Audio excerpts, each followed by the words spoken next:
여러분 안녕하세요. 밤새 잘 주무셨습니까? 10월 7일 토요일입니다. 벌써 일주일이 지나가게 되었네요. 제가 한국에서 목회할 때 할머니 권사님들이 시간이 참 빨리 간다고 말씀하면서 10대에는 10km로 가는데 20대에는 20km로 가고 60대가 되니까 60km가 되고 80대가 되니까 80km로 쌩쌩 달린다고 이렇게 이야기하셨던 기억이 납니다. 그런데 제가 미국에서 이민 생활을 하면서 50대가 되니까 50km가 아니라 50마일로 이렇게 시간들이 빨리 지나가는 것 같습니다. 여러분의 시간은 한 주간은 어떠셨습니까? 오늘 거룩한 주일을 준비하는 토요일 아침에 하루 한 말씀으로 조금 우리의 삶을 여유 있게 돌아보며 또 그 은혜 안에 거하는 축복의 시간 되길 바랍니다. 오늘 우리에게 주신 말씀은 출애굽기 10장 22절로부터 29절까지의 말씀인데요. 제가 봉독해 올리겠습니다. 모세가 하늘을 향하여 손을 내밀매 캄캄한 흑암이 3일 동안 애굽 온 땅에 있어서 그동안은 사람들이 서로 볼 수 없으며 자기 처소에서 일어나는 자가 없으되 온 이스라엘 자손들이 거주하는 곳에는 빛이 있었더라.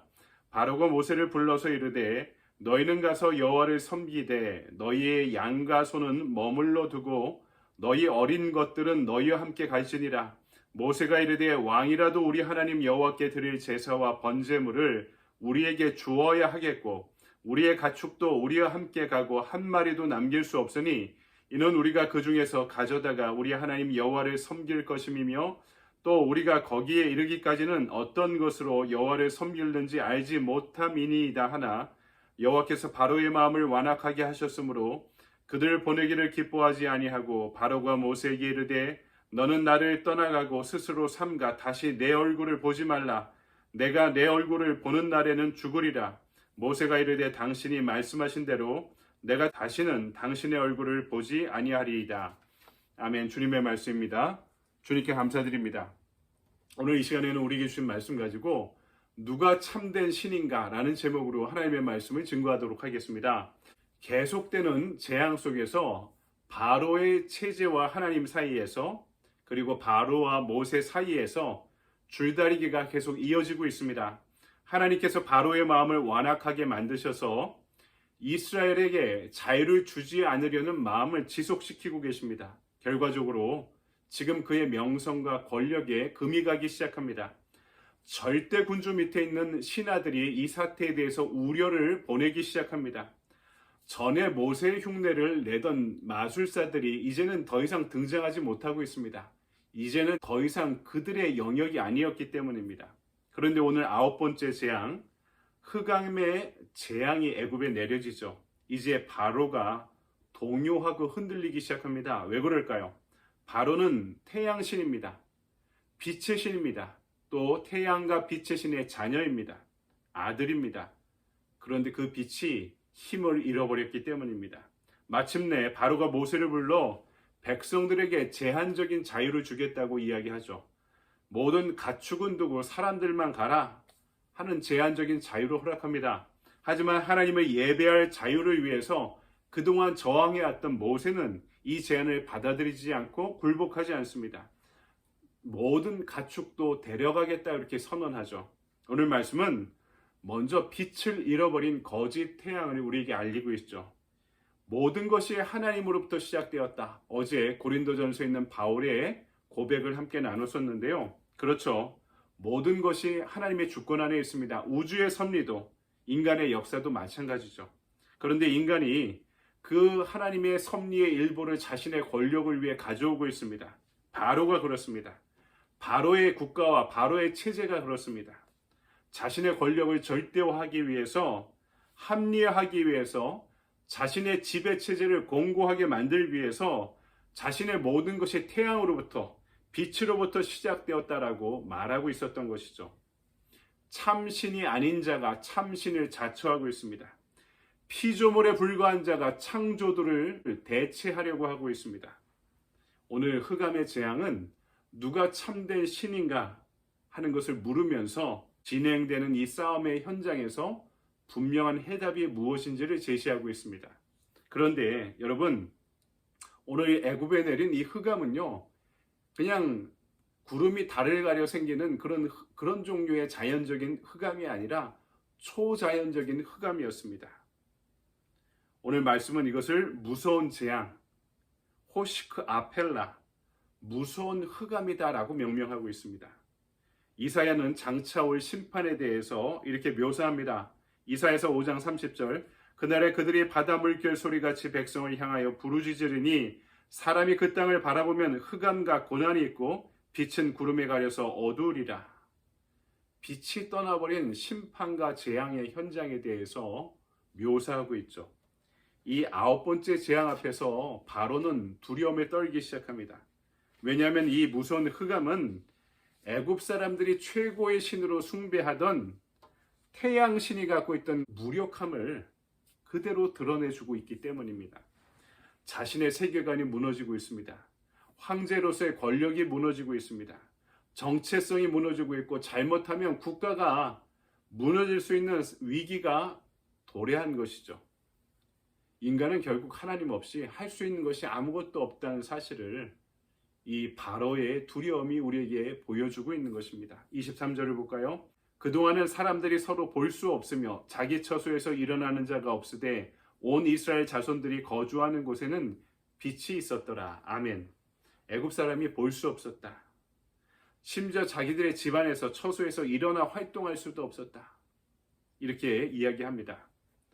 신을 자처하는 자의 무기력함을 탈은폐, 숨겨져 있던 것을 드러내고 있습니다. 그렇죠. 때론 빛을 잃어버린 곳에서, 어두움이 익숙한 곳에서 진리가 드러나기도 합니다. 그래서 우리는 우상의 민낯을 어둠을 통해 발견할 때도 있습니다. 빛에 익숙해 당연하다 여겼는데 우상이 그 빛을 잃어버린 자리에서 자신의 무력함을 드러내 보이고 있기 때문입니다.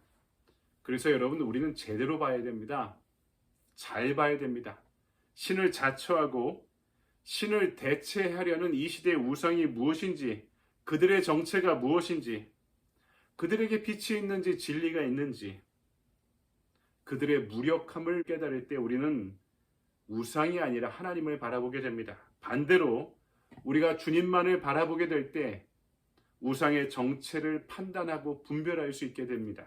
오늘 저와 여러분이 그 믿음의 눈, 영안을 지니게 되길 소망합니다. 두 번째, 오늘 말씀은 반면에 이스라엘이 거주하는 곳에는 신기하게 빛이 있었다 하는 것을 알려주고 있죠. 여러분, 우리 인생에는 이처럼 빛이 있느냐 없느냐, 흑암의 인생이냐 빛의 인생이냐 하는 것을 우리에게 질문하고 그 기준을 제시하고 있습니다.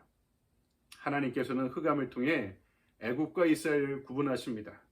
야훼 하나님께서는 억압하는 자와 억압당하는 자를 지금 구분하고 계십니다. 그리고 이제 최후의 10번째 심판을 준비하시면서 무엇이 정의인지 무엇이 진리인지를 가르쳐 주시려 합니다. 그리고 당신의 백성들을 무엇보다 최우선적으로 안전하게 보호하고 계십니다. 그래서 우리 인생의 중요한 점은 내 안에 예수가 있느냐 없느냐 하는 것입니다. 내가 그분 안에 거하느냐, 그분 밖에 존재하느냐 하는 것입니다. 그런데 여전히 바로는 그분 밖에, 빛 밖에, 진리 밖에 있는 존재여서 마음이 강팍하고 완악했습니다. 재앙이 내리고 모세가 찾아올 때 어떻게 됩니까? 그동안은 모세가 찾아오면 진행되던 재앙이 멈췄습니다. 이 경험에 대한 학습 효과 때문인지 자신의 무기력함이 드러날 수 있는 무시무시한 어둠의 흑암의 재앙 앞에 떨던 바로가 다시 한번 힘을 냅니다. 그리고 가축들을 제외하고 몸만 가라고 이스라엘에게 이야기하죠. 그런데 생각해 보십시오.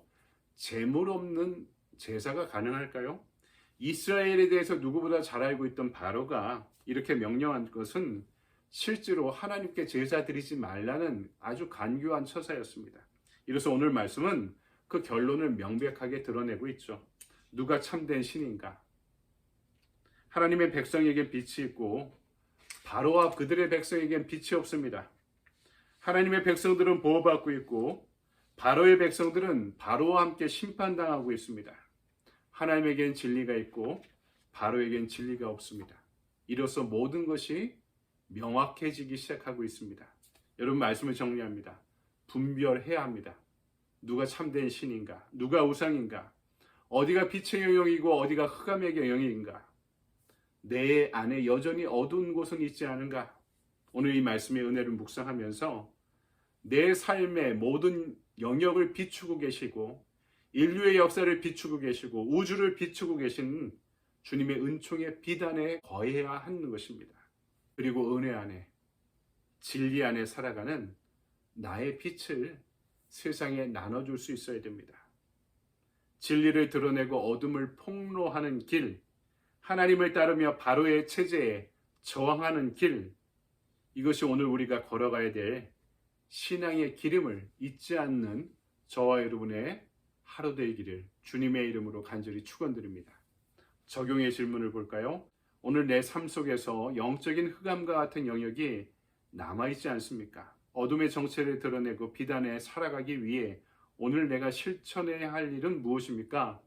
어둠을 물러내고 빛을 키워야죠.